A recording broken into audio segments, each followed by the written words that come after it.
Hello, everyone. I'm Varun Agarwal, Senior Associate Editor at ETCIO, and I welcome you all to our new video series, DX Cafe. Today, we are talking about digital transformation that has swept everything in the past 1 year. The scale and momentum at which digital transformation efforts have been turned into reality in Indian organizations, especially in the last 1 year, has been a much awaited change in our country. To capture the essence of these unprecedented times, I would like to welcome Suresh Iyer, who's the Chief Information Officer at Blue Star. A digitally charged IT professional, Suresh focuses on leveraging the opportunities presented by today's digital platforms for enriching and enhancing the businesses he serves. His consultative approach enables him to deliver effective solutions impacting business KPIs such as customer satisfaction, revenue, profitability, and productivity. His approach is based on the premise that data will be key to unlocking the true potential of an organization and in creating competitive advantages and enabling innovation. So, with that, I would like to welcome Suresh. Suresh, welcome on board. Hi Varun, thank you so much for hosting me for this and for this very interesting series called DX Cafe. Happy to be here. Thanks so much. So, Suresh, COVID has disrupted many industries globally. What was the nature of challenges and your response to these challenges posed by the pandemic in Blue Star? Just one liner on Blue Star, just so that everybody understands. So we are one of the market leaders in the air and water conditioning and purification space. We also do a lot of infrastructure projects across the country and globally as well. And apart from that, we have a few other businesses catering to a few other needs in this country. So quite a few business interests spanning multiple customer profiles, both the retail and the corporate space. My response to your question, I would leave it at a digital level so that there is connect with whatever we are going to talk about.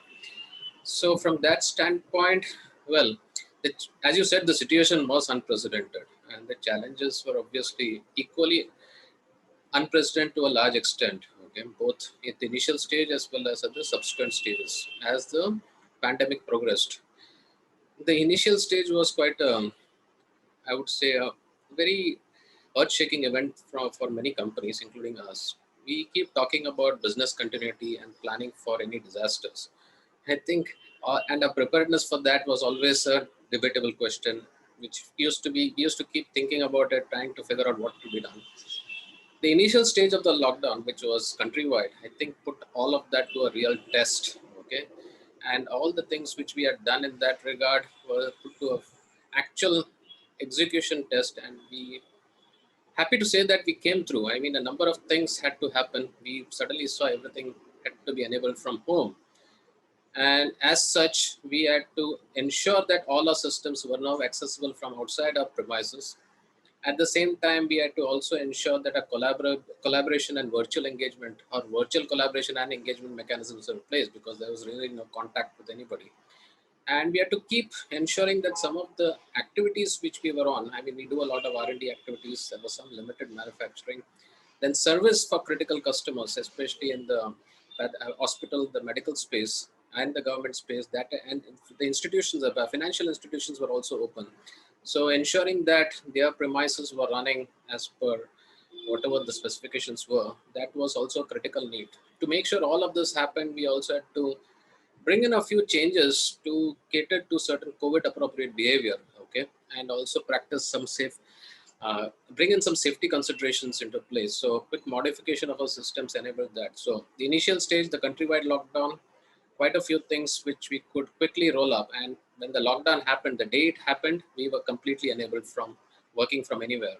In addition, we also had to gear up for remote support. Okay, and that is where typically you always have some challenges, especially when it comes for a hardware replacement, which cannot be done remotely. So we had to figure out innovative ways of trying to manage that, and thankfully we came through. The second stage of the, or rather, as the pandemic progressed, we saw various stages of unlocks. Okay, each one gradually easing the entire environment within the country, but each one having its own guidelines and structures in place as well. Frankly speaking, we didn't know what would come up, right? I mean, even the government was reacting as the situation evolved. So we were forced to put on a forward-looking lens and try to imagine what would happen, how our customers would want to be enabled, what else our business partners, especially our suppliers and the dealers and distributors through whom we do a lot of our business, how are they going to be able to react? And moment we did that, we anticipated quite a few things would come up, and that would also require quite a few changes in the way our processes were currently automated or even executed.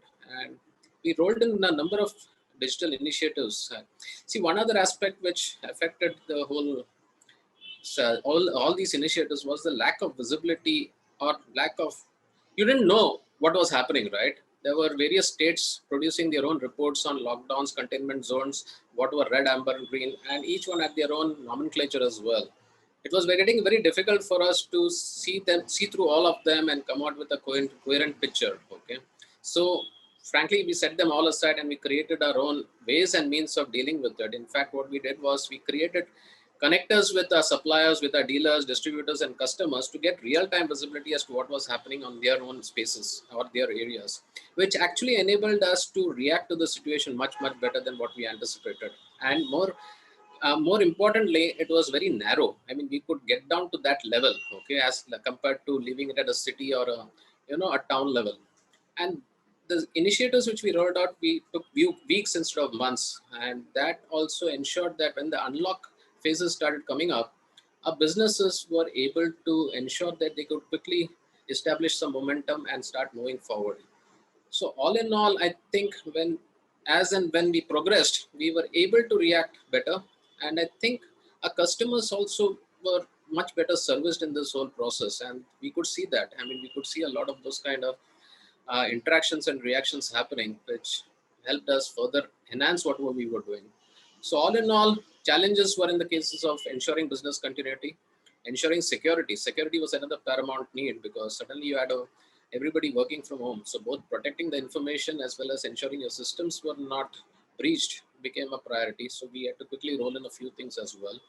Some of the other critical activities, we have a R&D department which does a lot of design. Plus, as I said, we do projects for which again design or CAD is used. Again, most of them are workstation based.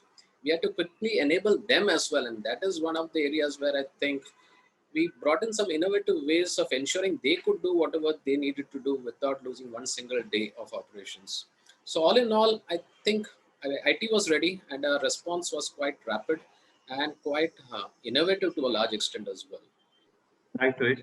Now, one of the things that, one of the good things that this pandemic did was the pace of innovation in the manufacturing sector. India had been trying to compete with a lot of countries for a long time, but this was the time when we really pushed ourselves forward in a big way in terms of digitization and trying to, become more digitized than ever. Do you think we are still far off from being a fully digitized industrial country? Well, if you had asked me before the pandemic, I would have said yes. Okay. But I think the last 11 months has changed quite a lot of those basic fundamentals overall. Okay. Not only within companies, but also within the country and the population as a whole. And that too spanning both the urban and rural sectors. Okay. Technology has never been so widely used as before. And even those people who never understood technology were forced to use it, whether it was for doing online shopping or whether it was for education or for any other means. Even the common grocer now, from whom you buy vegetables, is digitally enabled. Wallets have taken off in a big way. Frankly speaking, I've stopped carrying a physical wallet.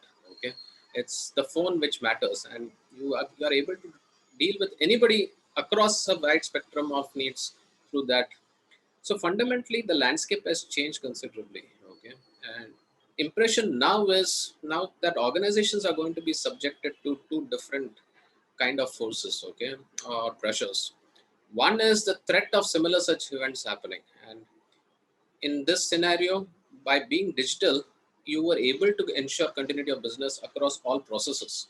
In the absence of that, I think organizations would have struggled to ensure that some of the basic processes were continued with, and because there's nobody at work, right, and you can't really do some of those sitting at home, you had to have digital interventions to be able to continue doing that. So that is one threat which can fundamentally ensure organizations continue or accelerate their digital journey. And the second pressure which I can see is from the people themselves, the consumers, the users, or the population across the country who have got a taste for the digital now and who will definitely want to change their ways of doing things and actually demand more digital. So both these pressures, which actually didn't exist to a large extent in certain sectors now, especially in the manufacturing sector, will certainly force organizations to accelerate their digital adoption and bring in more and more such technologies into play, which will further fuel the whole digital journey for the country as well. Now, the only worry there is, as we move towards the fag end of the pandemic, hopefully, with vaccination going on in full swing, a lot of initiatives, a lot of people are worried that some of these digital initiatives will just fizzle out as people try to go back to the old normal. What is your view? I mean, how do you see the whole landscape going? I don't think the old normal exists anymore. It can't. Because as I said, first of all, while the vaccination definitely is going to ease the situation, whether it will completely die out or not is still a debatable question. I do believe that it's still some more time in the horizon before the situation is under control. But then what happens after that? There is still going to be many such things which could come up. Okay. And as organizations grow, they certainly need to be prepared to handle any such eventuality. I don't think there is any more falling back to the old normal. And as I just explained, it's not just now the pressures which this environment is going to bring to bear, but I think the competitive pressures are also going to come in. From our perspective, we can't afford to stay behind anymore. Okay, and we will certainly look at more and more innovative ways of bringing in technology to further fuel this whatever we are doing.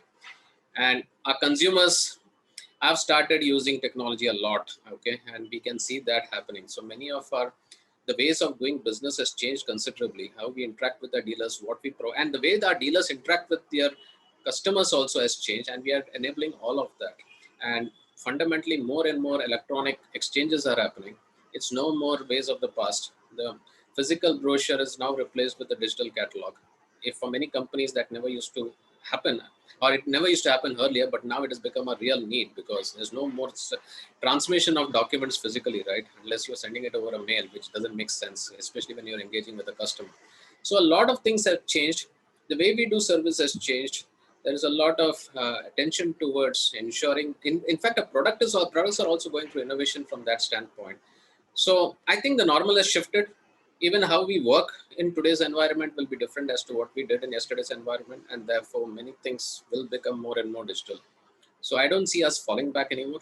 It's only going to be looking better and better, and going forward, I think technology will have a huge role to play. So nothing is going to fizzle out. Whatever we have done will only be strengthened, and there will be more and more opportunities for technology to play a role. Most important thing is actually assessing where you are digitally. And you have been engaged with CDT for DXL, one of the kind digital maturity assessment. How was your experience so far, and what can other organizations gain from? Well, I think CDT has been a very good initiative. I think, and from our perspective, since the day I've been engaged with the team there, it's been a revelation for us as well in terms of the exchanges which happened there, and participating in that whole thing and contributing to that whole initiative has also been quite enriching by in its own. Okay, we also went through the digital maturity framework which they have, which they call as the DXL framework, and I believe that framework has got a lot of potential in helping an organization assess where they are in their digital journey, which is a very important self-assessment also, or important measure for one to understand. Are you progressing as per the norm? Are you way behind? Are you doing it right? Are you using the right set of technologies? Are you getting the right benefits out of it? Are the right processes being followed? And are you prioritizing it? Is your strategy in place such that it's a more holistic view rather than a point in time view, okay, which is quite different. So that maturity assessment framework also helps a lot in to giving a, I mean, it's like showing us the mirror, right? In trying to help us understand how we are doing vis-a-vis the industry, and is there anything more we could do, or is there any gaps? And maybe there are strengths also, which further could be used by CII-CDT to take to other organizations. And that is where I think there will be a lot of propagation of good best practices, insights, and knowledge of how to solve problems. And through this process, more and more organizations can benefit. And especially CIS focus on MSME, I think they will stand to benefit a lot. Right. So, what are some of the new initiatives that we can look forward to from the center? From CDT? From CDT? See, CDT, as I said, we have been having a lot of discussions, and I do believe there is still it's still evolving, okay? But whatever we have set in place, whatever has been put in place is quite interesting in terms of how it can help certain organizations go up the digital path or go faster up the digital path, okay? As I said, this digital maturity framework, its assessment framework itself is a very important tool. They do have an annual event, or at least they used to. Now it may become virtual, which is the DXL Summit and Awards. I was part of that in 2019, and I was completely amazed at the kind of interactions and the knowledge sharing that happened. And more importantly, it was a two-way engagement with the audience, which primarily comprised of the MSSMEs and SMEs, really wanting to know what the larger organizations are doing or how they can solve specific problems within their own sphere of operations. So that is one key thing. I believe it will happen virtually now, as most events are today, and that will further help them and other organizations, including us. We also learned in that process, right? It's a two-way street. Then they have something known as knowledge repository, capacity building and training, capacities and skills building programs, okay, which can assist certain organizations who don't have the wherewithals to be able to invest in their own IT team. And IT doesn't come cheap, okay. Most organizations may not be able to invest in the kind of skills which one need, and they may not have the ability to look at things the way it needs to be looked, especially from a digital standpoint. And this can certainly help them. They are setting up knowledge repositories, which can further help organizations understand how to go about certain things, seek information on common problems, especially. Okay. Then there is a focus on security, how we can help them ensure that cybersecurity is a space which they need to tackle upfront. They can understand better what kind of measures can be put into place, what kind of threats are there. And then there is also this whole mechanism where they are trying to enable the technology providers and the technology users to connect with each other. And this, I think, is going to be a very critical part, because the moment you create such a platform for exchange between the user, the consumer, and the provider, you will be able to see a lot more synergy happening.